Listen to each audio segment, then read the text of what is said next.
Hello mes petits piments oiseaux! Alors aujourd'hui nous sommes ensemble pour faire un retour de mes courses. Et oui, je sais que vous n'avez pas l'habitude de voir ce côté de ma vie, mais je trouvais ça intéressant de vous montrer un petit peu ce que j'achète et aussi pourquoi pas une semaine dans mon assiette avec mes idées menus.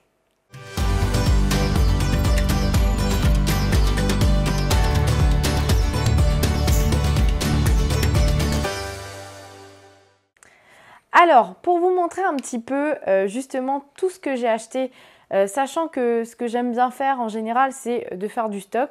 Bon là, je ne vous montre pas tout, mais j'ai trouvé récemment cette farine en fait normande. Je vais dans un magasin en fait local près de Vernon. À Saint-Marcel qui s'appelle Libre Fruits où on peut trouver des fruits, des légumes, de l'épicerie fine, enfin vraiment de très très bons produits sourcés par les patrons Nathalie et Nicolas qui sont vraiment des épicuriens, des passionnés de bons produits, voilà, qui sillonnent la France même pendant leurs vacances pour aller dénicher des petits producteurs. Et dans cette série de magasins, en fait, ce qui est intéressant, c'est qu'il y a une poissonnerie juste à côté, la mer dans la cuisine, et les éleveurs de la Charentonne, qui est une boucherie où justement j'ai pu trouver cette farine. Et quand j'ai vu farine normande, ça m'a vraiment interpellée. Et là, pour le coup, j'ai fait un petit stock. Je ne vous montre pas tout. J'ai une cave justement où je stocke la plupart de mes aliments. Mais en général, quand je vais dans un magasin, que ce soit de la farine, le sucre, le lait, enfin, j'essaye vraiment de faire le stock pour pas perdre du temps, faire des trajets inutiles. Surtout que là, j'en ai à peu près pour 35 minutes de route. Donc quand j'y vais, en général, je fais le plein. Alors, je vais prendre produit par produit, mais également plat par plat, parce que je trouve ça intéressant. En ce moment, c'est pas trop la saison des tomates, donc j'ai pas acheté de tomates.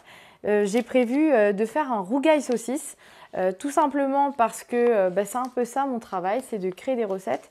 Et là, j'ai un client qui m'a demandé de créer une recette de rougail saucisse. Et pour cela, j'ai pris des saucisses fumées. Alors, normalement, je prends soit des saucisses fumées ou soit des saucisses de Montbéliard, qui, c'est juste une appellation, hein, qui sont aussi des saucisses fumées pour le rougail saucisse. Pas forcément du boucané qui peut parfois être très fort et très épicé. Et puis, bon, comme je vais dans des magasins locaux, je prends aussi ce qu'on trouve localement en France. Voilà, j'ai pris ça. Et puis, j'ai mes fameuses conserves de tomates dans ma cave et je vais pouvoir réaliser mon rougail saucisse. Voilà, recette aussi qui est disponible sur le blog.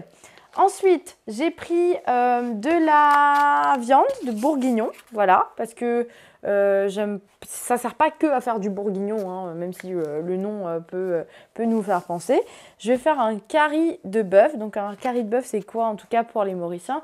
C'est un curry de bœuf avec du masala, des pommes de terre, quelque chose d'assez goûtu. Et donc là, j'ai pris 2 grosses barquettes. Il faut savoir qu'à la maison, on est à peu près 8 à manger tous les midis. Donc 5 jours sur 7 parce que j'ai mon équipe qui est juste derrière et du coup il y a pas mal de bouches à nourrir, donc il faut vraiment prévoir pour toute la semaine, y compris les week-ends, y compris pour les visites surprises, parce que j'en ai pas mal. Ce midi par exemple, j'ai mon frère qui a débarqué et il fallait un peu la dose. À ce propos, j'ai réalisé hier, j'avais un atelier culinaire, donc il y a des choses qui ne sont pas forcément là de mon retour de course. J'avais fait un curry de poulet au lait de coco avec des crevettes, c'était super bon. Et il m'en est vraiment resté pour 3 repas et je suis hyper contente parce que c'était hyper rentable, que je réalisais avec ce lait de coco là, qui est juste superbe, que j'ai trouvé aussi chez Libre Fruits à Saint-Marcel. Et j'avais fait quoi d'autre? Du poisson cru avec du cabillaud. J'avais acheté un gros morceau de cabillaud. Et le poisson cru, en fait, c'est une recette qui vient de Tahiti avec du lait de coco. C'est frais, c'est bon. Le poisson est cuit dans du jus de citron. Et j'ai pris la moitié. J'ai fait un énorme saladier de poisson cru. Donc qui a aussi duré pendant 3 repas. Et des côtelettes de poisson qui sont des petites croquettes de poisson aux épices que l'on peut retrouver en Inde, au Sri Lanka et dans des pays très ensoleillés. Voilà. Et toutes ces recettes, vous sachez que vous pouvez vraiment les retrouver sur mon blog l'atelierdeChristelle.com. Alors, pour continuer, du coup, j'ai acheté aussi du cresson. Je suis vraiment une fan de cresson. Et dans mon alimentation, pour éviter justement de tomber dans ces travers que nous pouvons tous avoir, hein, d'acheter des pâtes, du riz et de manger que des féculents, bah, en fait, j'ai pris du cresson. Chez moi, à l'île Maurice, en fait, on aime beaucoup ça. On appelle ça d'ailleurs aussi les breads. Comme là, on a le pak choy. Donc, qui est une sorte de bread. Les breads, c'est un peu comme des épinards, des feuilles en fait. Et on a toutes sortes de breads et tout ce qui est un peu vert comme ça. Donc, on dit même bread épinards, bread cresson. Ça, on appelle ça le bread Tom Pouce. C'est assez marrant. Et du coup, avec le cresson, je vais faire le potage de cresson de ma maman, recette également sur le blog. Et une autre spécialité qui s'appelle le romazave, qui est un genre de soupe. Un ragoût malgache avec de la viande normalement de zébu, mais là bon je vais pas prendre du zébu parce que on n'en trouve pas, mais que je vais prendre également avec mon fameux bourguignon, comme ça au moins ça me fera 2 plats différents.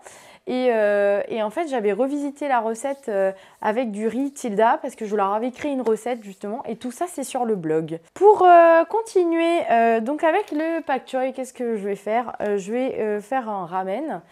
Tout simplement parce que j'ai prévu de... Là, j'ai acheté un rôti de porc. Le rôti de porc, c'est hyper rentable. Ça dure toute la semaine. C'est vraiment pas cher du tout. Et un peu comme le bourguignon et même les saucisses que je vous ai montré précédemment. Et je vais faire du porc char siu. Donc, qu'est-ce que c'est le char siu? C'est la marinade. C'est le barbecue chinois qu'on peut retrouver dans pas mal de pays d'Asie. C'est la fameuse... marinade qu'on trouve toute faite, qui est rouge. Donc, quand on coupe la viande, en général, ça fait justement un contour rouge autour de la viande. Et moi, là, pour le coup, bah, je n'achète pas la poudre toute faite, je fais ma propre marinade.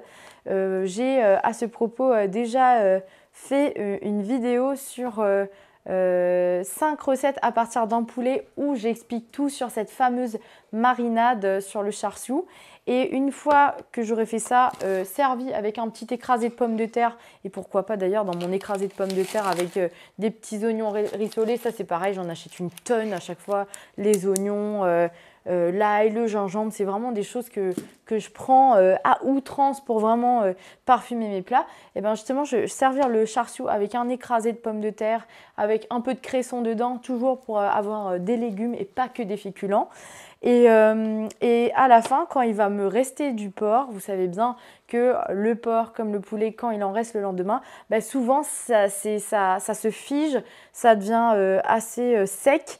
Et là, en fait, je vais faire des fines tranches et je vais faire mon ramen avec le petit éventail de porc sur le côté. Il y a même une recette de ramen au poulet char siu sur le blog. Mais là, pour le coup, ça sera avec du porc et ça sera faisable avec même de la dinde ou autre chose, pourquoi pas. Pour continuer, j'ai pris des ananas. Des ananas, pourquoi? Parce que j'ai fait un atelier en fait où on a fait de la pina colada. Et du coup, j'ai pris de l'ananas frais en fait que j'ai mixé avec du lait de coco et du rhum. Avec le reste, ben, je vais faire quelque chose que l'on fait à l'île Maurice qui s'appelle les ananas confits, en fait, qui sont des ananas en fait servis avec du sel et du piment. Et c'est délicieux, on trouve ça sur la plage, ça ramène un peu de soleil, ça nous permet de manger de l'ananas autrement. Hein. Pareil là, bon, le fameux gros paquet de gruyère hein, que j'ai pris à la boucherie, là, les éleveurs de la Charentonne, enfin c'est boucherie mais en même temps ça fait crèmerie, enfin on trouve un peu de tout. Je préfère ça que d'acheter un paquet en grande surface où je ne sais pas trop d'où vient le gruyère. Alors que là, je sais très bien que c'est de l'emmental, du vrai et qui a été râpé. Et on le voit très bien parce que c'est pas tout fin et ça a vraiment une couleur. C'est pas comme du plastique. Enfin, c'est vraiment du bon, du vrai. Et évidemment, il n'y a pas tant que ça d'écart de prix quand on va dans un bon magasin. Je préfère ça. Je préfère mieux manger. Et quand je vous dirai à la fin le budget que j'ai eu pour toute cette semaine, parce qu'on a calculé en fait, on a à peu près 65 portions, hein, Zoé, si hein, tu m'arrêtes, hein, parce que Zoé est derrière la caméra en fait, et elle vous fait un coucou, hein, soit dit en passant, n'est-ce pas Zoé? En fait, vous allez être choqués de voir que avec des choses plutôt exotiques, local, des bons produits, des plats cuisinés, bah, que finalement en fait, et des plats qui vont assez vite finalement à faire, eh ben, on n'en a pas eu pour si cher que ça. Voilà, c'est comme les patates là, là qui sont toutes terreuses, bah, qui sont super bonnes, bah, ça c'est pareil, qui sont indispensables pour moi en cuisine. J'en ai pris plein parce que je les mets dans mes sauces, je fais de la purée avec, je les mets dans mes potages. Enfin vraiment, n'hésitez pas, c'est vraiment des choses que vous pouvez prendre en grande quantité et qui se gardent. Et d'ailleurs, petite astuce pour que les patates ne verdissent pas, vous pouvez les mettre à l'abri de la lumière parce que c'est souvent la lumière qui fait qu'elles verdissent. La coriandre, c'est un must. La coriandre, c'est ce qui change tout. Évidemment, il y a des gens qui naissent avec un petit défaut au palais, je suis désolée pour vous, et qui, quand ils mangent la coriandre, eh ben, ils ont un goût de savon. Ben, je suis vraiment désolée pour vous. Moi, je n'ai pas ce goût de savon. La coriandre, c'est juste hyper bon et j'en mets partout. Donc là, je vais en mettre dans mon curry de bœuf, je vais en mettre dans mon rougail saucisse. Je vais certainement en mettre un petit peu sur mon ramen pour donner un petit peu de goût. Et puis bah, peut-être faire un chutney si je fais des beignets de quelque chose, des beignets de légumes. Ça c'est pareil, le satini kotomili qui est le chutney de coriandre, c'est une recette qu'il y a aussi sur le blog. Et ça vous permet d'accompagner des petits beignets apéritifs, même de le manger à côté pour accompagner un plat, pour relever un peu un plat. Voilà. Il y a quelque chose que j'aime beaucoup, mais que chez moi, personne n'aime. Enfin, en tout cas, mon mari, il n'aime pas du tout ça. Ce sont les sardines. Et là, j'en ai vu, là, des sardines de Bretagne. Et franchement, ça m'a donné envie. Elles étaient préparées. Là, vous voyez, c'est vidé. Il n'y a plus la tête. Moi, honnêtement, je m'en fiche quand il y a la tête, parce que même la tête, je la mange. Mais là, je me suis dit que j'allais faire un petit apéritif avec, en les faisant frire et qu'elles soient bien croustillantes. Peut-être même avec une petite sauce tartare avec une mayonnaise au mixeur. Et c'est parfait pour une petite entrée, même avec une salade à côté, pourquoi pas. Et un petit quartier de citron. Voilà. Bon, l'ail et le gingembre que j'avais acheté ont été transformés en une pâte d'ail et gingembre qui me sert de base pour tous mes caries, mes rougailles, enfin mes daubes, etc. En fait, la recette est disponible dans mon e-book, disponible sur le blog. Voilà, donc n'hésitez pas à aller l'acheter. Comme ça, vous aurez cette pâte d'ail et gingembre que vous pourrez garder dans votre frigo indéfiniment et utiliser dans vos plats. Et je disais donc, j'ai acheté des petites physalis, des petites groseilles aussi, des clémentines, de la mangue, en plus de l'ananas, parce que en fait, j'ai prévu de faire du cheesecake maison. Là, j'ai de la mascarpone également dans le frigo, de la crème liquide. J'ai acheté des petits desserts pour mon fils que je vais vous montrer. Pour changer un petit peu, alors les yaourts maison, je les fais. Mais pour changer un petit peu, j'aime bien la Mamie Nova, hein, ça me rappelle mon enfance. Crème vanille bourbon, elle est super bonne, super forte en vanille. Et voilà, mon fils, il adore. Et aussi, yaourt de Bretagne, un produit arôme naturel de noix de coco. La noix de coco vanille, enfin oui, je viens des îles. Oui, c'est une évidence, je vous l'accorde. Alors, après ce petit topo, il reste deux petites choses. Un jus de clémentine que j'ai vu, qui m'a vraiment attiré l'œil. Alors, je vais vous dire le prix, hein, 3,10 €. Je trouvais que c'était pas déconnant pour un bon jus. Et pareil pour une limonade qui s'appelle Lagos, une limonade bio. Et en fait, je vais préparer une sangria. Donc là, vous avez vu, dans ma sangria, je vais mettre du citron vert, du citron jaune. Ça, c'est aussi pour un atelier autour de la cuisine du soleil, un atelier créatif. Et donc, j'ai décidé de faire une sangria recette qui arrivera également bientôt sur le blog. Alors, il y a quelque chose que j'ai oublié de vous montrer. C'est la liste des courses que j'utilise pour faire mes courses. Voilà. J'ai la chance d'avoir dans mon équipe un super graphiste qui m'a réalisé cette petite liste pour vous. Vous pourrez la retrouver dans cette description pour la télécharger et pour également ne pas perdre de temps parce que ce que j'aime avec, c'est que justement, on a travaillé sur des petites catégories pour ne pas perdre du temps dans les rayons. J'ai déjà dit, non? Donc vous pourrez la télécharger et comme ça au moins vous ne perdrez pas de temps parce que moi j'aime bien justement classer tous mes courses. Là vous avez condiments, légumes, boulangerie, enfin je vous donne quelques non-fruits et ça vous permet de ne pas vous perdre et de ne pas passer d'un rayon à un autre, à l'autre bout du magasin parce que faut se l'avouer, c'est un peu pénible de passer 2 heures à faire ses courses. En tout cas, moi, j'ai pas le temps, je travaille et je trouve ça sympa de gagner du temps rien qu'avec une liste fonctionnelle.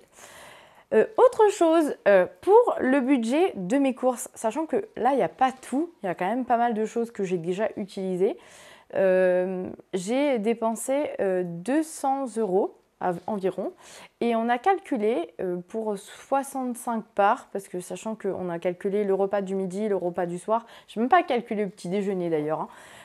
Là, on en est à 2,30 € par repas, ce qui est pas déconnant quand même. Voilà, c'était mes astuces et j'espère que ça vous aura plu et que les recettes vous auront inspiré. Merci de vous abonner à ma chaîne YouTube, de mettre un petit pouce et n'hésitez pas à partager un commentaire, évidemment avec vos idées, ce que vous auriez fait avec ces produits. Et je vous dis à très bientôt mes petits piments oiseaux.